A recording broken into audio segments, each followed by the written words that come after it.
S5 Mark II autofocus face detect. Well, it's not new, we've got it, but what's new is, for me at least, that I'm using it, because I just want to share with you my first thoughts after using this for a couple of weeks. I've done a few projects, real projects, and I tried and I tested out the autofocus. But before we actually just talk about this, I've got this selfie stick, and it's the irony of the whole thing is that when I switched to the GH3 a long time ago, I said to myself, I'm never going to use auto functions ever again. And here I am with the S5 Mark II face detect autofocus, and for running around with a selfie stick in the woods, it's actually quite good. And I never thought I should do this again. That's why I'm doing it, because it was in the old DV days, and I must admit that when I picked up this the GH3, I never ever did anything except it was auto. It was the DV days, VX1000 from Sony, the PD100 from Sony, and a JVC camera that I used, and it was a lot of fun because it was lightweight, and you could you didn't have to think too much. You could just do it. I did hundreds of programs for the Danish television that way, being both a host like now and filming somebody else like this. And it was just like the dogma films of the 80s, or the New Wave Vogue, the New Wave in the 60s, or the late 20s. Fantastic films from Menschen am Sonntag, for instance, from Germany. Fantastic films that were, well, light and fresh and all this. And this is what I really love about making films. And that's all I do. I mean, when I first got a Micro Four Thirds camera, that was, I'm hanging on to something here. That was what it was all about for me. Building a light setup like this that didn't weigh too much, not too many different batteries, not all kinds of shit, not looking like a Christmas tree. And that's why I loved, for instance, the GH6. It's a fantastic camera because the viewfinder, it could be magnified while recording, and oh yes, autofocus was not a dream there. I never used it. I tried it a couple of times, but I didn't trust it. For me, all this here is about trust. Trusting your camera. It's not about what it can do, what it can't do. It's what it can do, and knowing what it does and controlling that. That's what it's all about for me. And well, we all know about autofocus and Panasonic, and well, it's firstly now with this S5 Mark II that it actually, for me, is trustworthy. I did try it once with the GH5. I went to far away from here where I live, and I made a program, and it was like I started out with here. It was a tracking, and it was another 500 kilometers journey the day after to make it again, and then do it manually. And I love this manual stuff, but when you want to make a tracking, or you want to have face detection, you want it to work. And I think that's the whole thing about this long story about autofocus and Panasonic. And finally, I think they've done it. They can do it better. It's the first time There are some tweaks, some tweaks sometimes that's not perfect. But whether it's the camera, whether it's the operation, or whether it's the setting, I don't really know. And to be honest, I think I'm just gonna sit down this camera because it's a long walk and I'm getting tired. So I just put it down here. So now we're just sitting here for a little while. What I think is really great is that you can actually set up the camera so that when you are, like now, making face detection, autofocus, and it should work. And if you think, is this sharp? Is this sharp enough? Is it doing what I want it to do? Well, you can just press a button, and I programmed the front button for magnifying the image, which I think is really good for just checking out focus. And you can also program the record button to half press down, and then you get peaking even though it is autofocus. I think that's really good because that makes it a tool that you can use, and you can decide very, very fast. It's very easy to go from autofocus to manual focus and just do whatever you want to do. And I also discovered that sometimes when it was off, you just press the press on the back, push autofocus, and then it's there. It's not as well cinematic because it just focuses very fast. Could be nice if you could control that to do it a little slower. I haven't found out whether that's possible. But I think overall, even though I swore that I would never ever use auto again, I'm definitely gonna use this autofocus. I think it's brilliant, and I think it's something that these cameras missed, and I'm really looking forward because I love Micro Four Thirds because it's light and it's small, and you can have lots of lenses, and you can use all this vintage lenses very easy, and doesn't cost a fortune. Full frame is a little more expensive when you go for good lenses, but besides that, I think it's something that's definitely going to use. And now that we talk about this, the S5II, I started out about a year ago. I got the original S5, and I only used it for two major projects. One was a project I just got the camera, and a week later I had to do this. 1 week I was traveling around Denmark making films about bus chauffeurs, bus drivers, and it's like recruiting films. Small documentaries showing what's it like to be a bus driver, and is it to get more people to, be bus drivers. And bus drivers, they get up really early in the morning. So one time I was filming out in the country, and it was dark, and I couldn't put up any light because then the chauffeur wouldn't be able to see out of the window. So I only shot with the S5 with the instruments light up in the face of this person.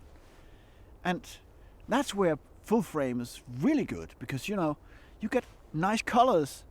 Okay, you get noise, you can remove that, but you get colors, and I would never get that on the GH5 or GH6. So I love that. I really love that.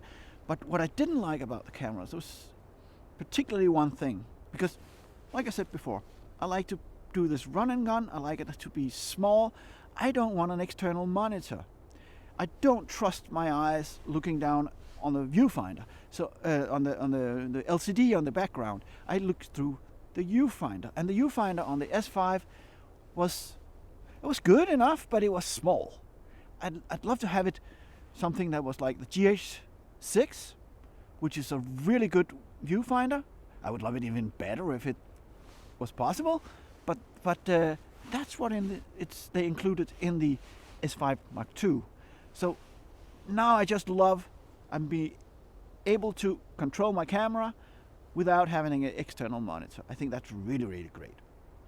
And then the whole discussion here about whether to use or not to use auto, and now that I'm admitting things anyway, I might as well admit that I use a lot of the time, almost all the time, I use the all-white balance. But here you can actually lock the white balance, the auto white balance.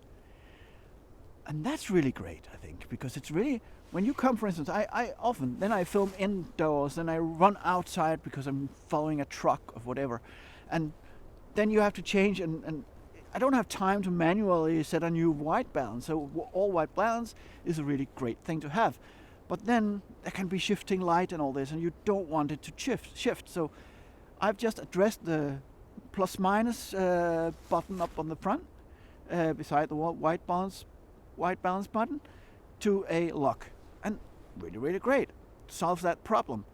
And I had to go through the 800 pages of manual.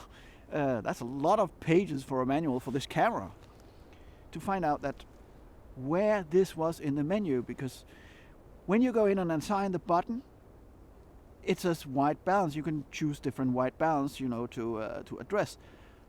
But you want the lock, but I couldn't find the lock. Then later on, after looking in this manual, I found there was some scroll down further, and then another place there was an all white balance lock. I can recommend that. So it's there. Do it, use it. And when I wrote the manual, I also got to know something that I didn't know. It's actually that the auto white balance doesn't work perfectly, at least. It's not set to work over, I think it was about 3,000 Kelvin and up to around 10,000 Kelvin. And that means that when you work in really low light, it might not be precise. So there you have to definitely do a manual white balance. But it's nice to have, and it's nice to use. Yeah, so we're on the run again. Now, there's one more thing I really like, and that is this. I will try to just put it on here, because I have it on the back. I'll just turn around, check. So yeah. Now I have got this tripod mode, or the lock, the extra locking of the EBIS, about the getting it more still. And I think with the original S5, I really also missed this GH5, GH6 stability system. And now we've got it also here, so we can make really, really nice movement, especially if we've got somebody in the frame. So I think when it comes to S5 Mark II, and this is, I'm filming here now with the 2060 lens. I think it's also much the same size as a Micro Four Thirds camera. So it's not heavy. It's reliable. It's a good workhorse, as you also have. One thing that I really enjoy with this camera compared to the original S5 is that it has no recording limit. So you don't, even though I almost never filmed half an hour in one row, I like that you can see how much space you've got left with on the chip, and you can do that in here. You can see that you've got half an hour or 10 minutes or 2 minutes, so you know when to change. I've got 2 chips in it, so SD cards, so it never happens. But it's nice to know. I think that's the important thing for me, is I like to be in control. I want to be the one who controls this camera, knows about it, when do I have to change whatever. And then it's quite easy, and it's portable. And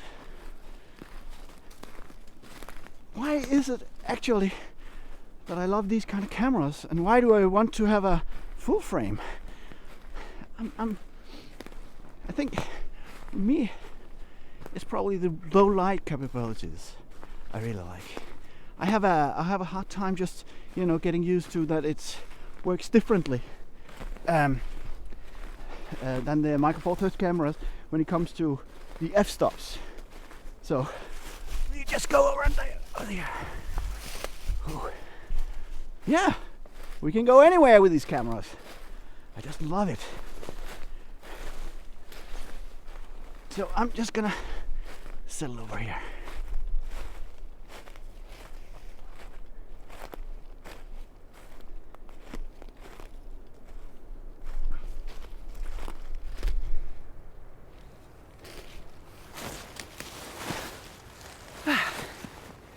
Now, I haven't used S5 so long. I've done one commercial shoot, and I just decided there that I wanted to use the autofocus. I don't think it worked just like without any quirks, but it was minor things. There was sometimes like here it didn't recognize the place I wanted to focus on, but then I just hit a button to push autofocus that just works really good. It's very precise. So when I look at the footage that I've done, I think definitely I like the autofocus. I like the that it's even though I'm not going to use it all the time, I think there are a lot of places where it's really nice, especially when you are moving the cameras and you're coming closer to something, like you want to see if that's really difficult to make like a tracking like this with manual focus. I hope it's perfect. I don't know, but we'll see. So well, I don't have much more to say right now. I'm going to test it more. I'm going to make some more films, and I can also say I'm really enjoying it. And it's like having a Micro Four Thirds, like having a GH6 or a GH5 or whatever. And when it comes to portability, when it comes to battery life, it's still plenty of battery life in this camera. And well, one thing that I really love about not only the GH5, no, the S5 Mark II, but on all the later Panasonic camera, the Micro Four Thirds, the full frame cameras, it's what's sitting on top of it. It's the XLR1 unit for sound, for really good sound actually. And I did one thing last year. I bought a very expensive microphone, a DPA 47C, and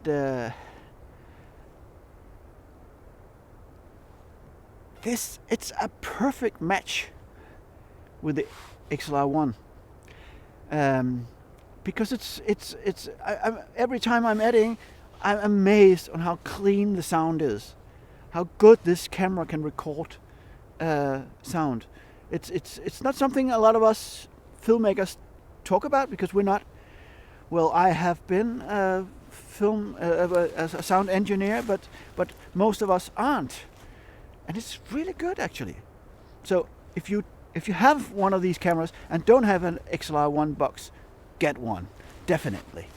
And if I should say, there's some complaints here about this setup. I would like the XLR1 to be able to record in 2 different levels. It unfortunately can't, even though you can. I don't think it would be difficult to do. Panasonic, you could fix that, I'm sure about it. And if I should talk about the body of the S5 and S5 Mark II, there's actually only one thing that I don't really like about it, and that is there's missing a lock button on the back wheel, because when you set, for instance, you accidentally very easily hits it. And if you've got your locker time there, it's not good to change during recording.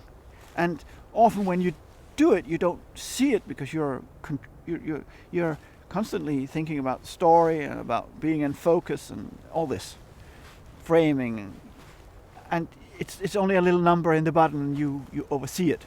So if you could just put this lock button on that, it would be great. I mean, it would be a almost perfect camera body for me. And in the front, there's a little button here. I've assigned, like I said before, I assigned the increasing the focus area because I think many times you hit it. It's a little too narrow, the hand grip, so you hit it accidentally sometimes. So if you put something on that button, you should definitely do not put anything that changes anything, because you will hit it accidentally. Just one more thing, now that I have your attention and you lasted all this long, I want to give you just one more little idea of something you should do. You should go down to the local hardware store and get a pair of pants. Yeah, I'm thinking pants, workman's pants, because, for instance, I don't know if you've tried to lose your filters, but these here pockets, if you put in some coating, you can see I'm done it myself. Then you can put the filters down there, and you'll never lose them. And then you, on the pocket on the side, you get somebody to sew here. You sew so that when you have your batteries down here, I should just do like this. When you have your batteries, they don't say anything. There's no sound, and you know where they are. They're very easy to access.